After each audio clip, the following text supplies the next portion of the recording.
형제 자매들의 간증을 듣고 읽노라면 내가 오늘 준비한 설교 내용인데 간증으로 제출했네. 또 어떤 때는 내가 설교하려고 했던 내용을 저 형제가 간증을 하고 있네. 이런 것들이 자주 있어요. 그래서 우리 교인들과 내가 하나님의 음성을 같은 방향에서 듣고 가고 있구나, 그런 사실을 생각하면서 감사할 때가 많이 있습니다. 구원은 하나님께서 우리에게 안겨주시는 어떤 선물 꾸러미가 아닙니다. 우리가 사는데 선물을 받으면 기분이 좋잖아요. 그리고 그것이 우리를 기쁘게 만들어주기도 합니다. 근데 구원은 그런 선물 꾸러미가 아니다라는 말씀이죠. 또 이 세상에서 고통을 받고 살아가는 자들에게 주시는 미래의 행복만도 아닙니다. 구원은 앞으로 이렇게 행복하게 될 거다라고 하는 그런 것만도 아니다 하는 것이죠. 구원은 하나님과 영원히 하나가 되는 우리의 근본이 바뀌는 혁명적 사건인 것입니다. 우리의 본질 자체가 완전히 변화되는 사건이 바로 구원의 사건이다. 우리의 존재의 근거 자체가 나로부터 하나님으로 바뀌는 근본적인 거대한 새 인생으로의 새 출발이 구원이다. 따라서 우리가 예수 믿고 천국 간다, 이것으로 다 끝났다고 생각한다면 아직도 복음을 제대로 알지 못하는 사람이다. 그렇게 말을 할 수밖에 없습니다. 하나님은 성경을 통해 구원받은 사건을 새로 태어남 또는 거듭남이라고 표현하고 있으며, 지난주 우리가 봤던 말씀에 따르면 아예 새로운 피조물, 우리 존재 자체가 다시 재창조된 것이다라고 말씀을 하기도 합니다. 이것은 어마어마한 변화입니다. 이거는 굉장한 사건이기도 하고요. 이거는 오늘 아침 교회에 나올 때 어떤 넥타이를 맬까, 또 우리 자매들은 어떤 브로치를 할까, 그래서 내 모습을 변화를 주는 이런 것하고는 비교가 되지 않는 본질적인 변화가 예수님을 주인으로 모시는, 그래서 구원받은 사건인 것이다 하는 것이죠. 이것을 또 다른 말로 바꿔 말하자면 마치 사람이 군대에 들어가면 민간인으로서의 존재는 군대에 들어가는 날로 죽어버리고 군인이라는 새로운 존재, 새로운 신분으로 변화되는 것과 같다라고도 빗대어 말해볼 수 있을 것입니다. 군에서 훈련받고 교육받을 때 종종 제가 들었던 말, 그리고 저도 흉내내서 했던 말 중에 하나가 군인은 사람이 아니다. 군인은 군인일 뿐이다. 이런 얘기들을 많이 했던 것을 기억합니다. 새로운 변화, 새로운 신분으로 변화되었다. 그런 말을 그렇게 표현하죠. 따라서 민간인으로서 생각을 했던 것들을 이제 다 버리고 내가 내 마음대로 살았던 삶의 라이프 스타일을 다 버리고 나라를 위해 부름받은 자로서 생각하고 행동해야 한다는 말이, 군인은 사람이 아니고 군인일 뿐이다. 그런 말이 의미하는 것으로 이해를 합니다. 아마 20년, 25년 더 넘은 꽤 오래된 얘기입니다만은, 제가 한번은 청주에 있는 공군사관학교 채플에 설교 부탁을 받고 주일날 공군사관학교에 설교를 하러 간 적이 있습니다. 그때가 2월 말쯤으로 제가 기억을 하고 있습니다만은, 새로 이제 합격을 한, 사관생도로 합격을 한 신입생들이 입소를 해서 입학을 해가지고 3주 동안 철저히 훈련을 받고 3주가 지났을 때 어느 종교로 자기가 갈지를 결정할 수 있도록 한 번은 법당을 가게 하고, 한 번은 성당에 가게 하고, 한 번은 교회를 가게 하고. 근데 제가 3주째 이제 교회 가는 나이인데 제가 거기에 설교를 부탁받고 간 적이 있습니다. 제가 입소한 지 3주밖에 안 되는, 그러니까 20일 됐죠, 이제. 근데 깜짝 놀랐습니다. 불과 3주, 20여일 전에 저 뒤에 앉아있는 우리 구성일 형제나 성민이나 또 이런 젊은 청년들과 똑같이 머리도 길고 내가 하고 싶은 대로 하고 그랬던 똑같은 젊은 사관 생도가 3주간 훈련을 받고 나서 완전히 각이 져 있더라고요. 머리는 그냥 짧게 깎은 게 아니라 빡빡 밀어붙여서 그냥 완전히 승려 머리 정도 되는 아주 짧은 머리를 하고 채플에 앉아 있는데 그냥 전혀 옆에 사람하고 이야기하거나 움직이지 않고 딱 앞을 향해서 응시하고 있는데 제가 설교하면서 가나 보니까 그렇게는 하고 있지만 어떤 사람들은 눈 감고 졸더라고요. 근데 제가 놀란 건 3주 만에 저렇게 사람이 바뀌어줄 수 있는가? 완전히 로봇이나 목석같이 돼버렸어요. 깜짝하지 않고 설교 시간 가만히 앉아있고 옆에 사람하고 일체 말 안 하고 이렇게 각이 잡혀가지고 움직이는 것을 이렇게 보면서 3주는 긴 시간이 아닌데도 불구하고 3주 만에 완전히 다른 사람들로 바꾸어 놓았구나. 제가 그걸 보고 놀란 적이 있습니다. 군인이 군대 생활을 제대로 하려면 자신이 나라의 부름을 받고 나를 위해 목숨을 바친 존재라는 생각으로 그런 생각을 전폭적으로 온몸으로 받아들여야만 군대 생활을 할 수 있는 거죠. 할 수 없이 들어가서 감옥에 갇혔듯이 생활하면서 틈만 있으면 도망가려고 한다면 얼마 가지 않아서 문제가 되고 말 겁니다. 그런데 아예 포기해버리고 그래 나는 요즘에 1년 몇 개월인가요? 1년 8개월인가? 아니 20개월 난 죽었다. 나는 죽은 놈이다. 나는 군대에 팔려왔다. 그리고 그 안에서 생활을 해야 견딜 수가 있는 거잖아요. 여러분 예수님을 믿고 구원받은 사실은 하나님의 사람으로 다시 태어났다고 성경은 계속 강조하고 있습니다. 성경 말씀은 예수님을 주님으로 믿는 처음 순간부터 이 사실을 분명하게 말씀해 주고 있습니다. 믿고 몇 달 지난 뒤에 예수님이 드디어 주님 되셨다가 아니라 처음 예수님을 믿는 순간 새로운 피조물이라는 선포로부터 시작되고 있음을 보게 되죠. 따라서 우리는 내가 예수님을 주인으로 모셨다는 말이 무엇을 의미하는지를 제대로 이해하고 주님 앞에 나 자신을 완전히 굴복시키고 나면 그 다음에는 내 속에 성령께서 역사하신 것을 경험하게 되고 성령께서 하신 말씀을 듣게 되고 그리고 그 말씀을 순종하게 될 때 나를 이렇게 변화시키고 계시는구나. 이 사실을 알면서 새로운 복된 삶 속으로 성큼성큼 들어갈 수 있다는 사실을 우리는 잘 알고 있습니까?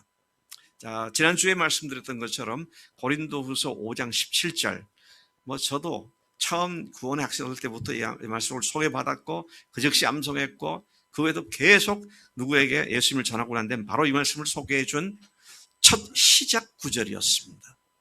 전도한 뒤에 처음으로 소개된 구절이었는데 그런즉 누구든지 그리스도 안에 있으면 새로운 피조물이라. 이전 것은 지나갔으니 보라 새 것이 되었도다.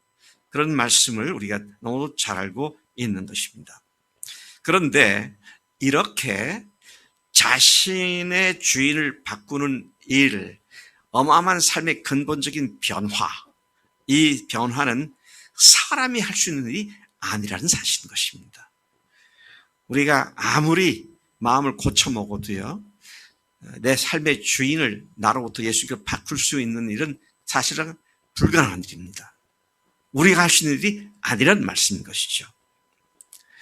그렇기 때문에 주님께서는 뭐라고 말씀하셨습니까? 고린도전서 12장 3절에서 그러므로 내가 너에게 알리노니 하나님의 영으로 말하는 자는 누구든지 예수를 저주할 자라 하지 아니하고 그 다음에 또 성령으로 아니하고는 누구든지 예수를 주시라고 할 수 없느니라. 그래서 예수님을 주님이라고, 그리고 나는 그분의 종이며 나는 그분의 그 아들이라고 말할 수 있는 유일한 방법은 성령을 통해서만 그것이 가능하다. 그렇게 말씀을 해주고 계신 것이죠. 다시 군인 이야기를 좀 더 해보겠습니다.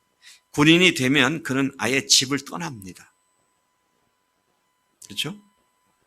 집에서 출퇴근하는 거 아니잖아요. 집을 떠나고 군대에 들어가 거기서 살기 시작합니다. 삶의 자리가 완전히 바뀝니다.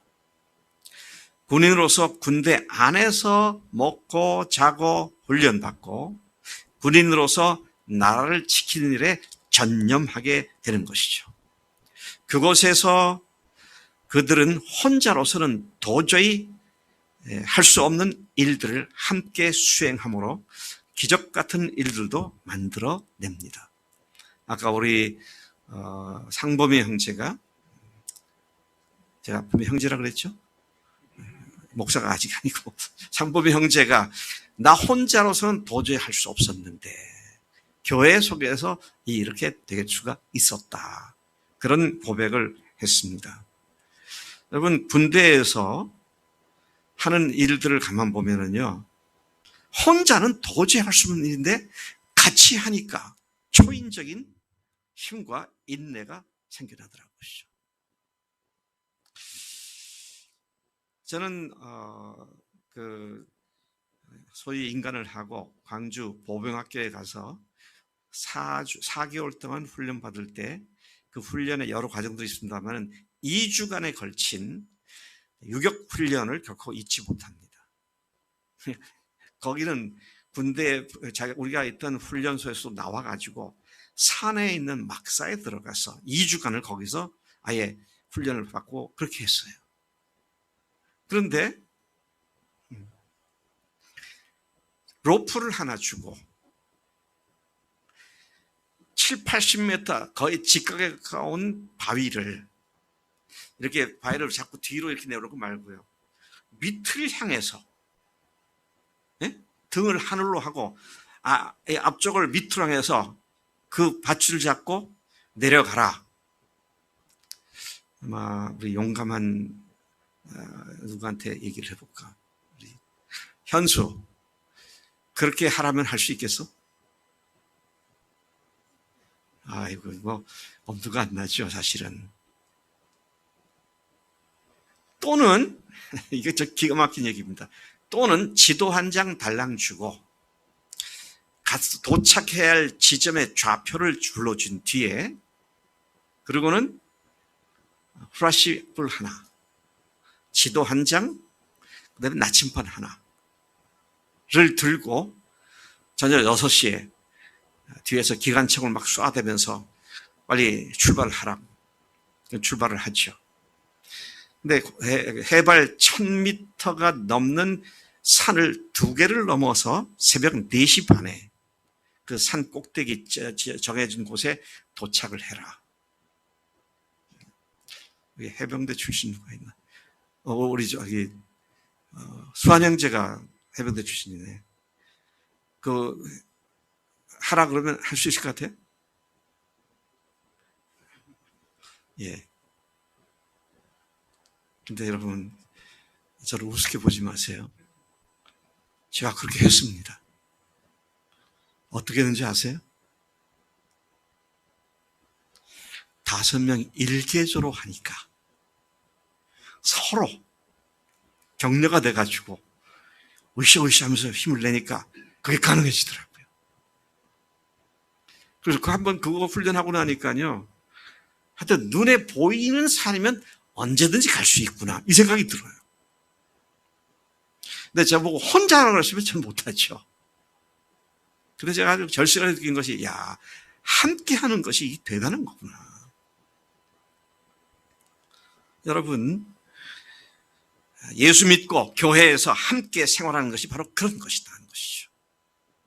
혼자 성령의 충만을 받고 혼자 주님의 복음을 전하고 혼자 주님께서 하라는 것을 하라고 하시면 너무 힘듭니다. 그런데 오늘 금년에 우리에게 주신 말씀이 아닙니까? 함께 모여 기도함으로 성령의 충만함을 받을 때에 주님께서 우리 가운데서 그 일을 행하시는 성령의 충만함으로 능력을 더하시는 그런 주님이신 줄로 믿습니다. 혼자 할 수 있는 것이 아니라는 것이죠. 그래서 하나님께서 우리에게 교회를 주셨고 교회에 다른 형제자들을 주셔서 그 형제의 그런 삶을 보고 내가 도전을 받고 용기를 얻게 되는 그런 역사를 하나님께서 일으키신다 것이죠. 우리 성희자매가 20년간 눈물의 기도로 또 우리가 함께 기도로 동참했고 또 여기까지 왔는데 그 성희자매 혼자 했으면 아직도 울고 있을 것 같아요. 네. 얼마나 힘듭니까? 한 사람의 철학을 바꾸고 삶의 과정을 바꾼다는 거 이건 사실 불가능한 거잖아요. 내 자식도요, 그 생각을 내가 하나 바꾸려도 안 되더라고요. 네. 딱 고정되어 있는 그 생각 제가 못 바꾸겠더라고요. 저도 우리 사람하고 잘 지내지만 이따금 티격태격 할 때가 있어요. 생각이 다르니까. 그러면 우리 사람은 우리 사람대로 이해가 안 되니까 나한테 뭐라 그러고 나는 또 뭐라 그런다고 또 뭐라 그러고 계속 그러면서 자기 생각 가지고 사람을 설득시킨다는 게 얼마나 힘든 건지 말이죠. 그런데 인생 주인 바꾸는 이 엄청난 사건을 우리가 무슨 수로 할 수 있습니까? 성령께서만 우리 가운데에서 우리를 통해서 그 일을 하시는 줄로 믿습니다. 그래서 주님께서 약속하신 것이 그거잖아요. 가서 모든 민족으로 제자를 삼아 아버지와 아들과 성령의 이름으로 침례를 주고 내가 너에게 부탁한 모든 것을 가르쳐 지키게 하라. 제자 삼으라 그랬잖아요. 근데 그거 안 돼요, 우리가. 그래서 주님께서 그 20장, 사도행전 28장, 마태복음 28장 20절에서 끝에다가 무슨 말씀이죠? 볼지어다 내가 세상 끝날까지 너희와 항상 함께 있으리라. 항상 우리 함께 계시는 주님이 우리 속에 역사하시기 때문에 우리가 다른 사람을 주님의 제자로 삼을 수 있는 일이 가능해진다는 것이죠. 아멘이십니까? 이게 우리가 하는 게 아닙니다. 성령께서 그런 일을 하는 것이다. 것이죠. 오늘 말씀이 바로 그것을 말씀하고 있는 것이죠. 구원은 자기를 위해 사는 삶을 완전히 포기하는 것이 구원입니다. 내가 주인 되어서 내가 할 수 있다가 아니라 난 더 이상 어떻게 할 수 없다. 나로서는 도저히 할 수 없는 일이다. 이 사실을 겸손하게 인정하고 내가 이 일에 대해서 내 자신을 포기해버리는 이게 구원의 첫 번째 단계가 되는 것이다 하는 것이죠. 7절 말씀을 우리 같이 한번 다시 읽어보겠습니다. 7절입니다. 시작. 우리 중에 누구든지 자기를 위하여 사는 자가 없고 자기를 위하여 죽는 자도 없도다 했습니다. 이 말씀에 나온 배경은 로마 교인들에게 쓴 편지죠. 사도 바울은 이 편지를 쓸 당시에 로마에 간 적이 없습니다. 로마에서 온 몇몇 그리스도인들을 만난 뒤에 거기에 교회가 있다는 얘기를 듣고 그들에게 무슨 신령한 것을 나눠주기 위해서 이 편지를 쓴 것입니다. 근데 그가 들은 바에 의하면 로마에서 온 사람들로부터 들은 바에 의하면 그 교인들 가운데 약간의 갈등이 있다. 무슨 갈등이냐면 어떤 사람은 어떤 음식을 먹을 수 있다. 어떤 사람은 그런 거 먹으면 안 된다. 그거 갖고 서로 믿음이 있네 없네 다른 사람들을 비판하고 하는 그런 일들이 있음을 들었습니다. 그게 1절부터 6절까지 나오는 말씀입니다. 또 어떤 사람은 특정한 날이 다른 날보다 더 중요하다. 그러니까 명절이나 절기를 반드시 지켜야 한다. 라고 하는 사람들이 있는가 하면 그런 것들은 그렇게 중요하지 않다. 주님이시면 충분하다. 이제 그렇게 하면서 특정한 날에 매여 있는 사람들을 향해서 너희들은 아직도 율법적으로 사느냐. 이제 이런 식으로 비난도 하고 자신들의 믿음을 과시도 하고 하는 이런 티격태격하는 미숙한 문제를 그분이 들었습니다. 자, 그래서 바울이 이야기하는 것이 이것입니다. 6절에 보면 특정한 날을 중히 여기는 자나 특정한 음식을 먹거나 안 먹는 자도 주를 위해서 그렇게 하고 그렇게 하지 않는 자. 그것은 다 주를 위해서 하는 것인데 하나님께 감사하면서 우리가 이 일을 하면 되는 것인데 뭐 음식을 먹을 수 있다는 담담함을 갖다고 자랑할 것도 없고 그걸 안 먹어서 순결함을 지켜야 한다는 그것 가지고 다른 사람 비판할 것도 없고 각자의 믿음의 분량대로 자기가 겸손하게 하면 되는데 그것하고 싸울 일이 아니다. 자, 그렇게 그런 맥락에서 말씀하시면서 7절에서 우리 중에 누구든지 자기를 위해 사는 자가 없고 자기를 위하여 죽는 자도 없다. 이렇게 말씀하고 있는 거죠. 그러니까 자기를 위해 살지도 않고 자기를 위해 죽지도 않으니 주님에서 이렇게 한다고 큰 소리 치지 말고 저렇게 한다고 해서 자랑하지도 말고 우리가 그렇게 하든 저렇게 하든 정말 우리의 삶의 목적이 주님 위해 살고 주님 위해 죽는 것이라면 그것으로 충분한 것이다. 지금 그런 말씀을 하고 있는 것입니다.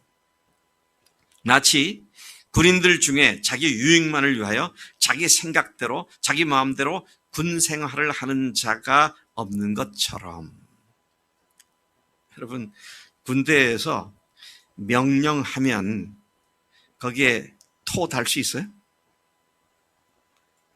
못 답니다. 명령이다 하면 끝나는 거예요. 근데 이제 자유가 있고 민주주의 있고 그러면 이제 누가 뭐라 그러면 꼭 그렇게 해야 됩니까? 이렇게 해도 되는데요? 이런 얘기 나오잖아요. 근데 주님 앞에서 우리가 갖는 것은 주님 말씀하시면 그냥 그대로 순종하는 것이다. 자, 이것이 7절에 하고 있는 말씀인 것이죠. 그래서 자기 생각, 자기 기분, 자기 판단, 자기 느낌, 자기 계획대로 사는 자가 우리 가운데 아무도 없다. 여러분들이 주님을 위해서 사는 자들이시죠? 예, 주님을 위해 사는 자들 맞으세요? 예, 그러면 한번 제가 지난주부터 구호를 외치자 그랬는데 한번 이렇게 같이 한번 외쳐봤으면 좋겠어요. 나는 제가 한 문장 한 뒤에 그냥 한꺼번에 하십시다.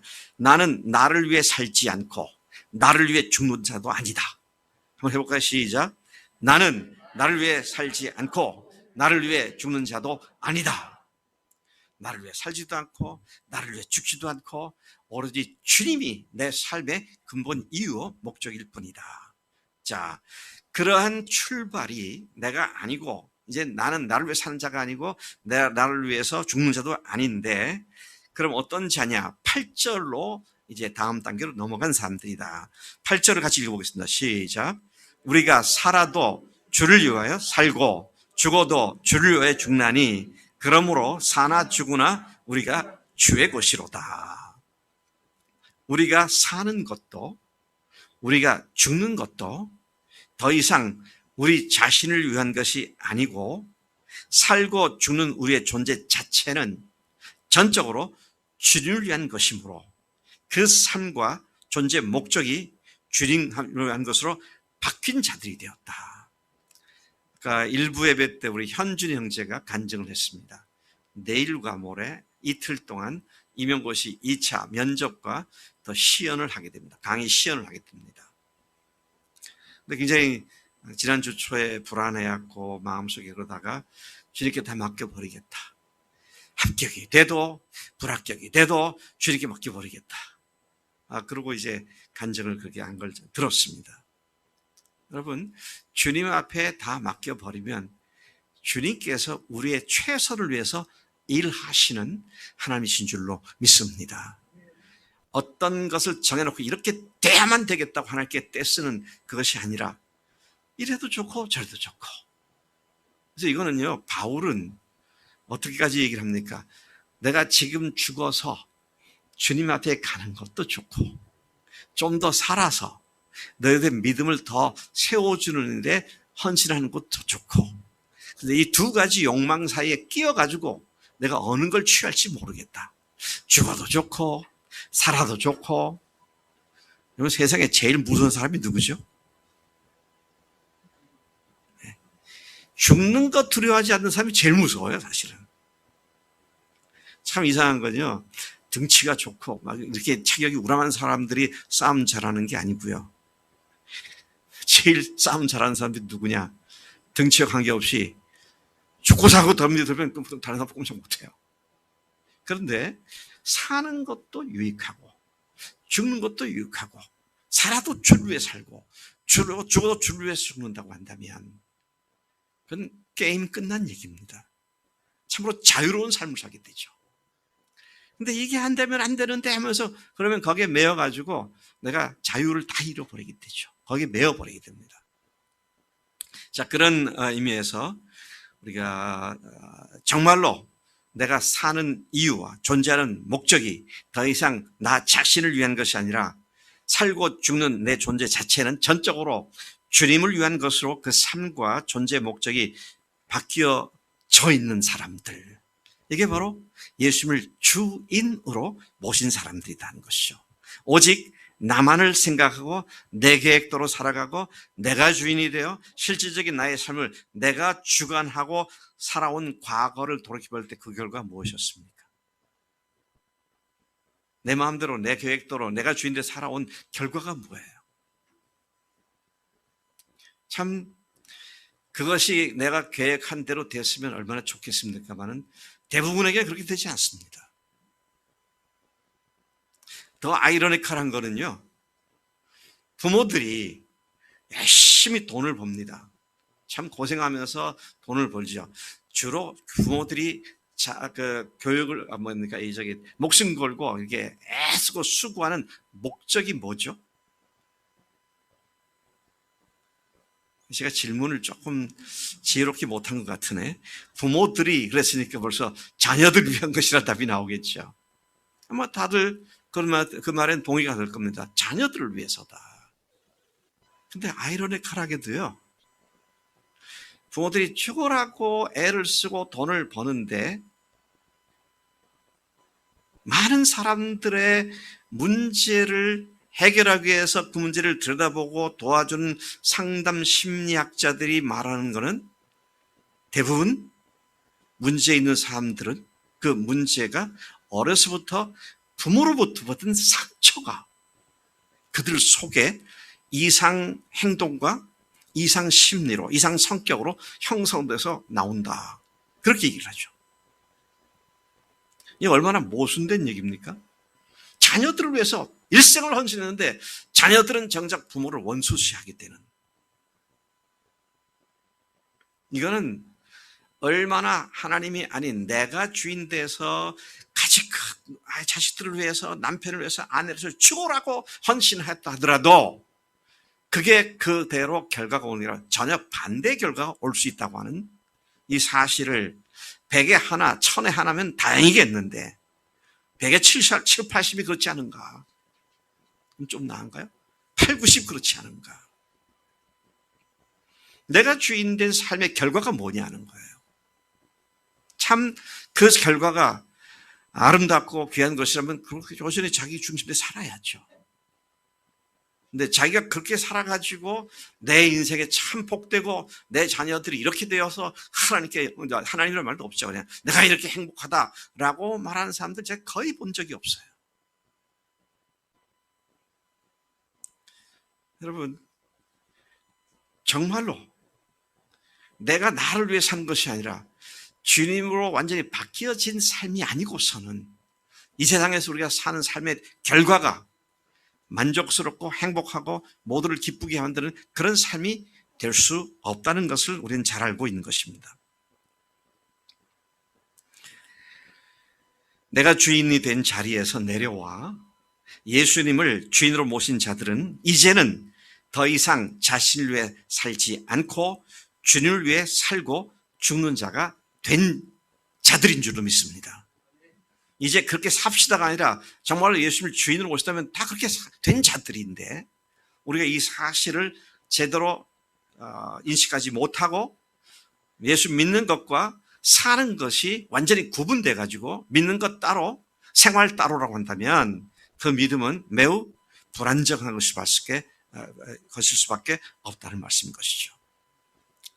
그렇기 때문에 구원받았다는 말은 죽어 천국 가는 것만이 아니라 아예 자신의 존재와 삶의 목적이 자기가 아니라 예수님의 것으로 바뀌었다는 말인 것이죠.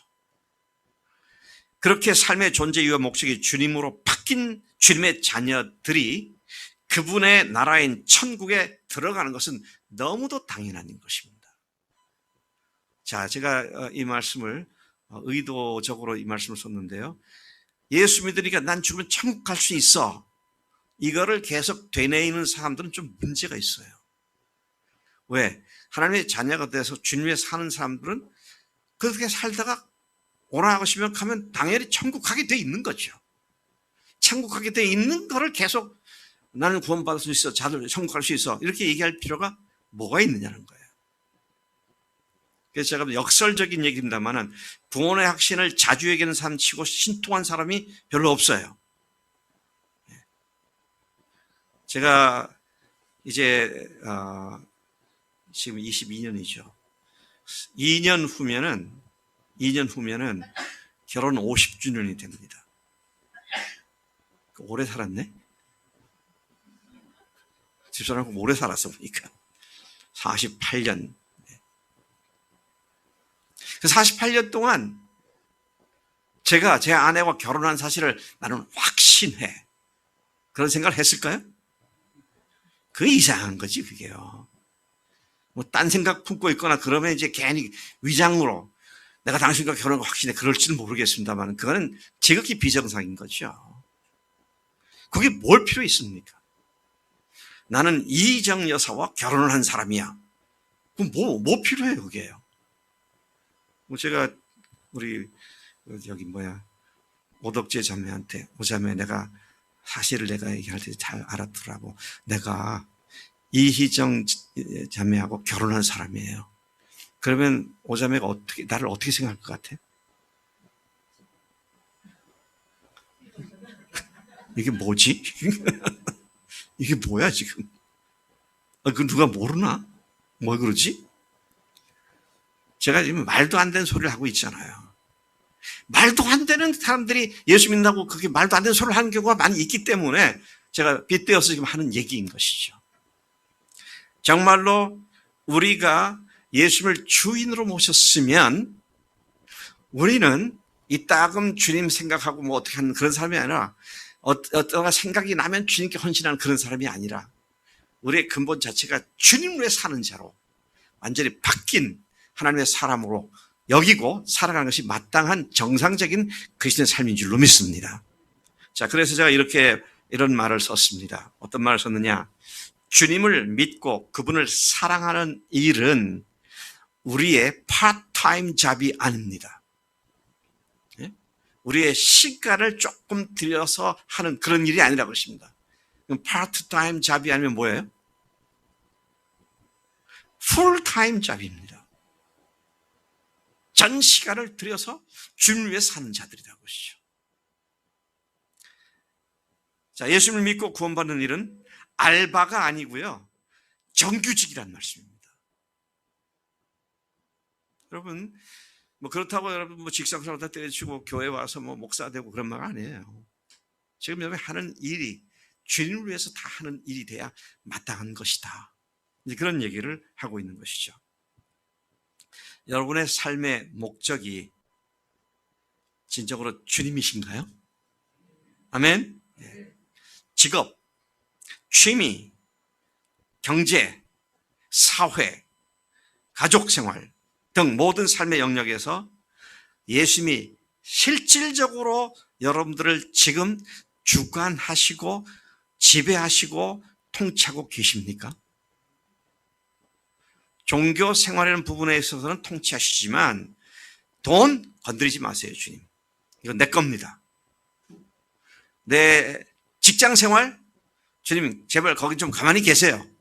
이건 제가 알아서 합니다. 그렇다면 그것은 파트타임 잡 정도로 아는 것이지 풀타임 잡으로 아는 사람이 하는 태도가 아니다 하는 것이죠. 자, 그래서 우리가 한번 다시 외쳐보셨으면 좋겠어요. 네. 이번엔 좀 큰 소리로 우리가 합창을 했으면 좋겠다. 나는 주님을 위해 살고 주님을 위해 죽는 자다. 한번 같이 한번 해봅시다. 시작. 나는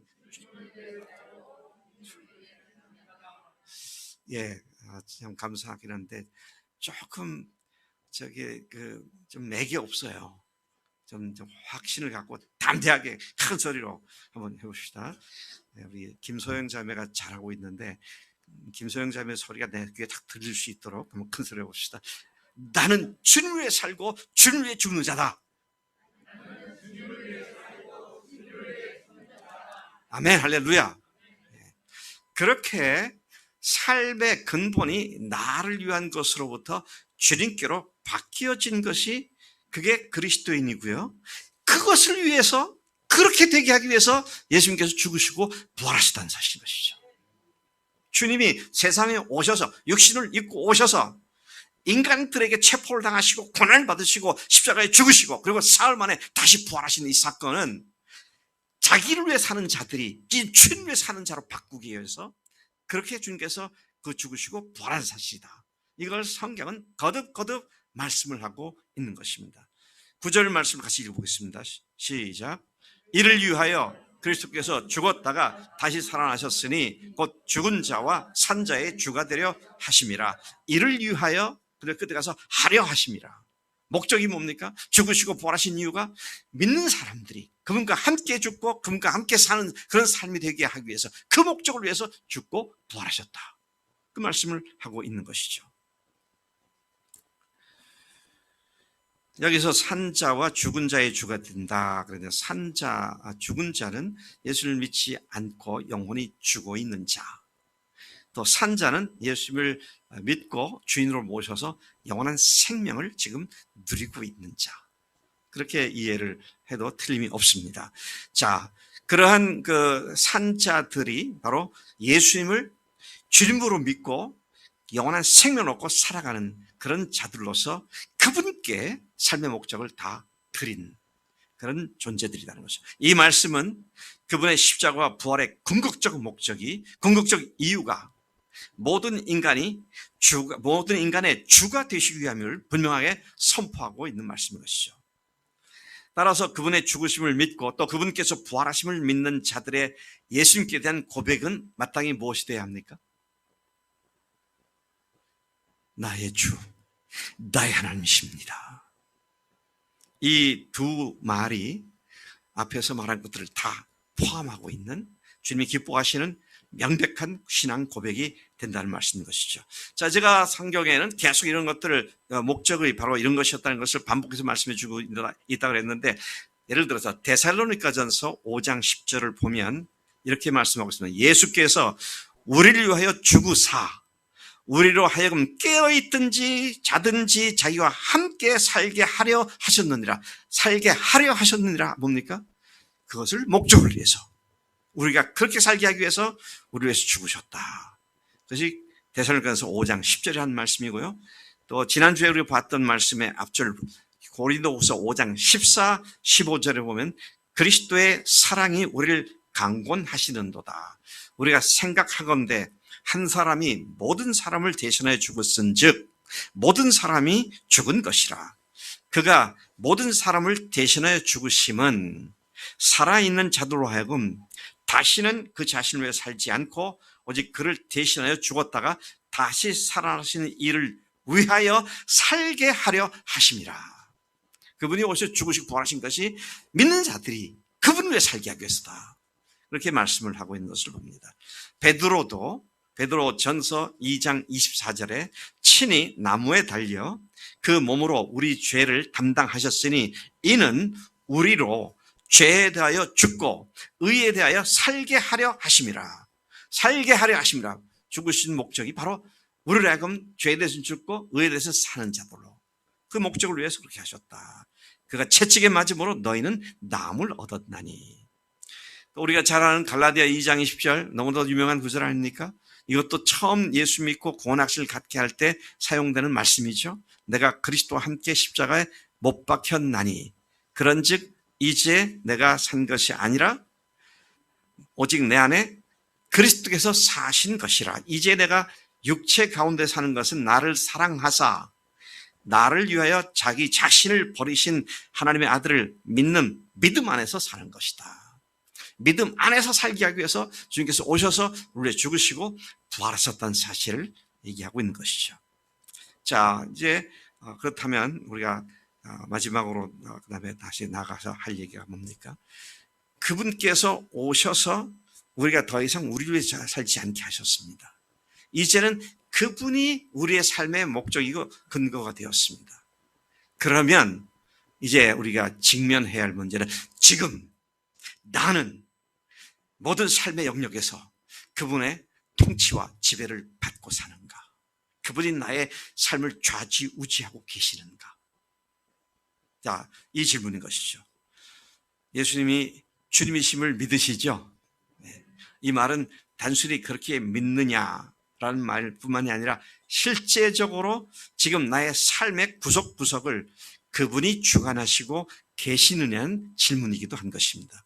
우리가 주님이 성령을 통해 말씀하시는 대로 순종만 한다면 우리의 삶이 어떻게 변할 것 같습니까? 순간순간 주님께서 우리에게 말씀하신 것 있잖아요. 그걸 묵살해 버리지 않고 성령님 알겠습니다. 그렇게 하겠습니다. 그리고 순종한다면 이번 주 여러분의 삶이 어떻게 될까요? 엄청난 변화가 올 겁니다. 네. 어쩌면 우리는 주의 말씀과 흥정하고 말씀과 다투는 일에 너무 익숙해 있는지도 모르겠어요. 그리고 이런저런 이유와 핑계를 대면서 순종하지 않고 그리고 거기서 대해서 그다지 마음의 양심의 가책을 받지 않는지도 모르겠어요. 근데 여러분 아실 거는요. 우리가 주께서 말씀하실 때 순종하지 않는 일이 반복되어지면 그 다음에는 주의 말씀이 성령의 말씀이 잘 들려지지 않게 되고요. 그것이 잘 들려지지 않으면 주님께서 지배하는 삶과는 점점점 멀어지게 될 수밖에 없다 하는 것이죠.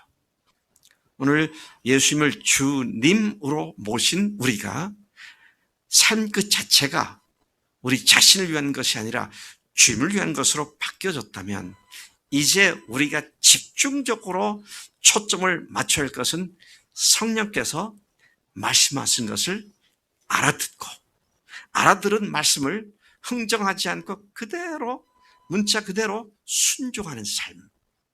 이것이 우리의 삶을 근본적으로 바꿔놓는 놀라운 하나님의 축복의 통로인 줄로 믿습니다.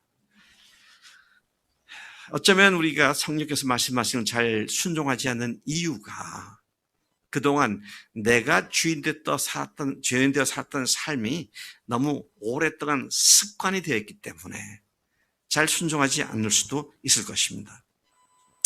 나는 누군가가 나에게 손해를 끼치거나 내 자존심을 건드리면 과거에 즉각적으로 그들에게 보복을 하고 그들에게 공격적인 반응을 보였던 것이 옛날 우리 모습이에요. 근데 지금도 그러고 있을 수 있다는 거잖아요.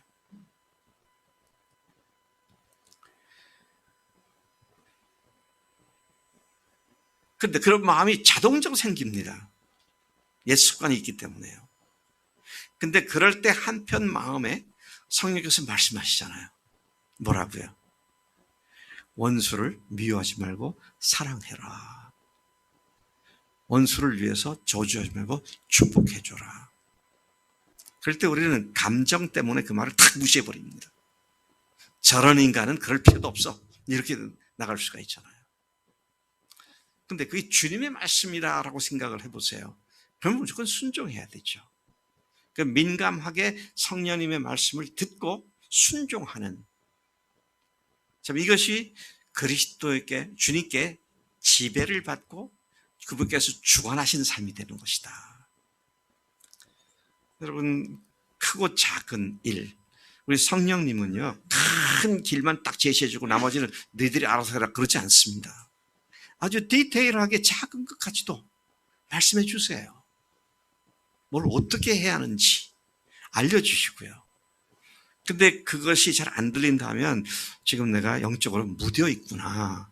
이 사실을 알고 오늘 이 말씀대로 더 이상 내가 나를 위해 살지 않는 자로 여기고 주님이 나의 주인이시다는 사실 앞에 다시 무릎을 꿇는 것이 필요하죠. 참으로 감사한 것은 나는 혼자 이 일을 못합니다. 그래서 하나님께서 우리에게 교회를 주신 거예요. 교회를 주셨기 때문에 우리에게 말씀하신 것이, 금년에 말씀하신 것이 함께 모여 기도에 힘쓰라고 말씀하셨고, 그 결과 성령의 충만함을 받을 때 성령께서 우리를 주관하시고 지배하시는 일이 실제화가 되기 때문에 우리에게 이런 말씀하신 줄로 믿습니다. 저는 여러분들이 어떻게 생각하는지 모르지만 사람들의 그 마음을 짜릿하게 만들고 감동이 나고 눈물도 나게 만들고 가슴이 먹먹하게 만드는 그런 간증이 아니라 하더라도 우리 교회 한 자매나 형제가, 우리 청년이, 또는 군대 갓 졸업한지 갓 제대한 성민이가 주님께 대한 깨달은 마음으로 작은 사랑의 고백하는 것, 그게 저로 어마어마한 격려를 받게 하더라고요. 큰 거 아닙니다. 주 앞에 순종한 작은 행위가 40년 이상 주님을 헌신했다고 하는 목사인 제 삶의 큰 도전과 또 굉장한 복을 누리게 하는 그런 모습들을 보게 되죠. 제가 이런 말이 잠깐만요. 이런 목사도 그런데 여러분들은 안 목사잖아요. 네? 아직 안 목사잖아요.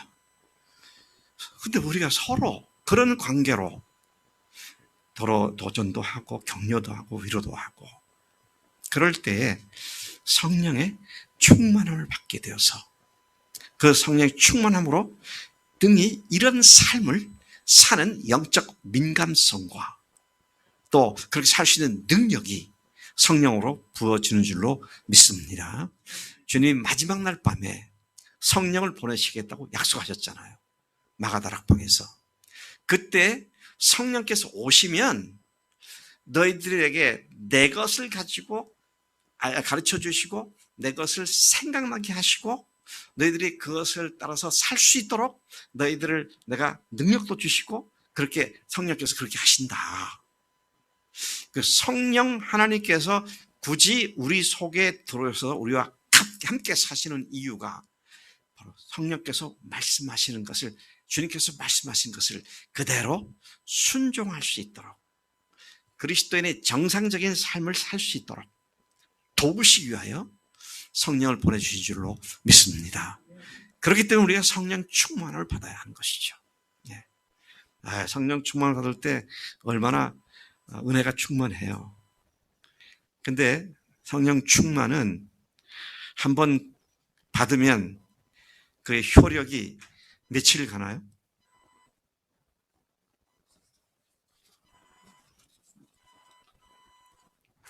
며칠 갈 것 같습니까? 한 달 갈까요?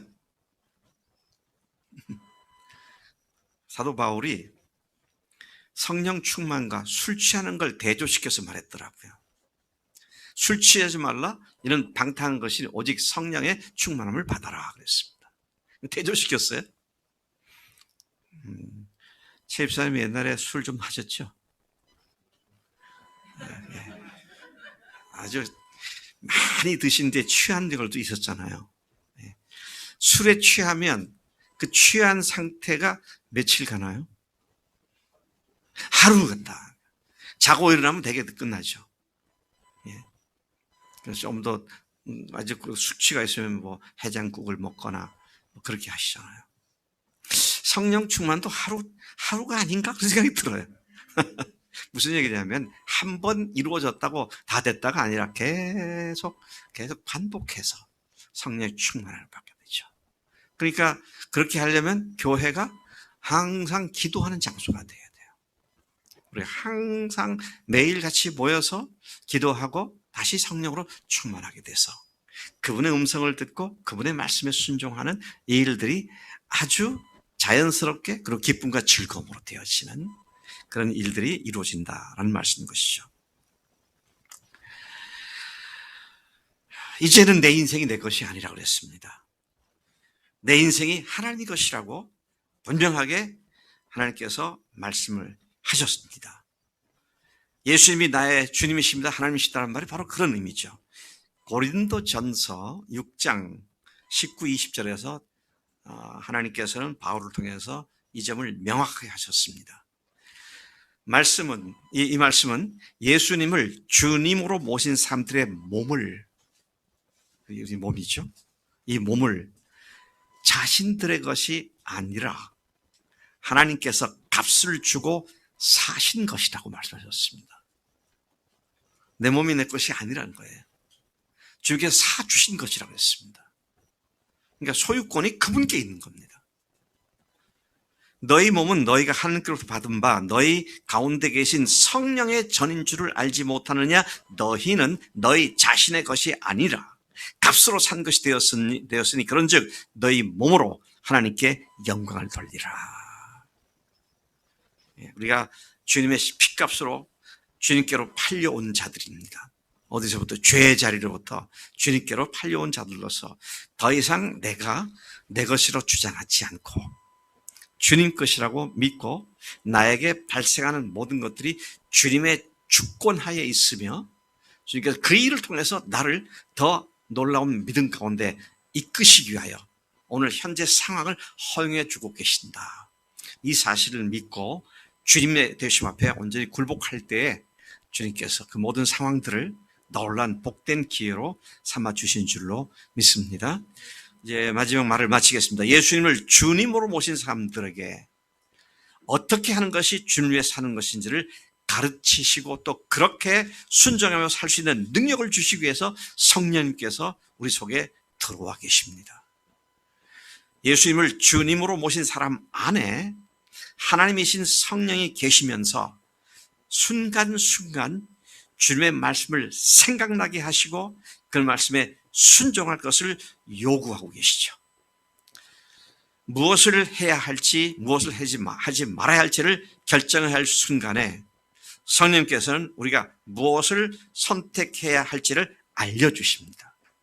성령님께서 알려주지 않았기 때문에가 아니라 우리가 그 알려주는 것을 무시했기 때문에 늘 문제가 되는 것이다. 그럴 때 우리가 해야 할 일은 그 성령님의 음성에 순종하여 그대로 따르는 것이죠.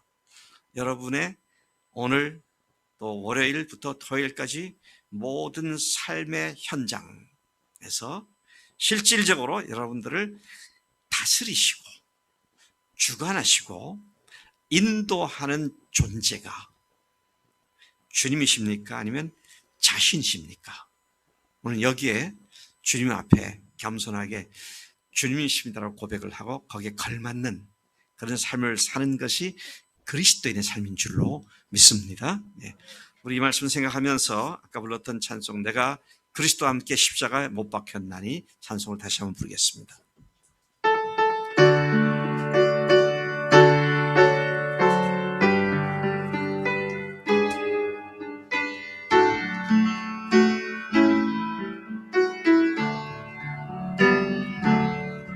내가 그리스도와 함께 십자가에 못 박혔나니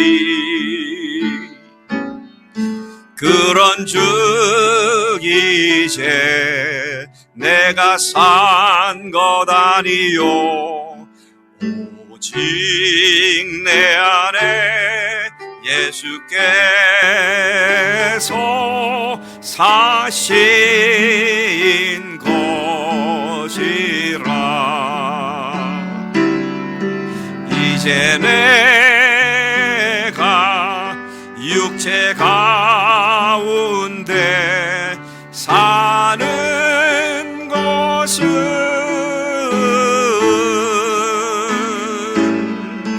나를 사랑하사 자기 몸 버리신 예수 위해 산 것이라. 다시 한번 부르겠습니다. 내가 그리스도와 함께 십자가에 못 박혔나니 그런 그런즉 이제 내가 산 것 아니요 오직 내 안에 예수께서 사신 것이라. 이제 내가 육체 가운데 사는 것은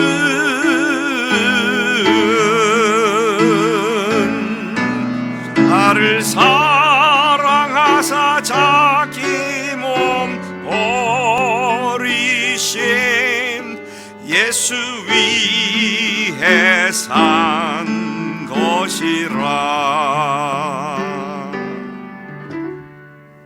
사랑하신 주님, 주님의 은혜를 찬양합니다. 주님 오늘 말씀대로, 주님 말씀대로 주님으로 모신 자로서 성령님께 민감하게 순종하는 매일이 삶이 되도록 역사하실 줄로 믿습니다. 오늘 또 이번 한 주간, 이번 한 달이 그런 승리로 개가를 부르는 시간들이 되도록 복 주실 줄로 믿습니다. 감사하고 예수님의 이름으로 기도로 삼나이다. 아멘, 아멘.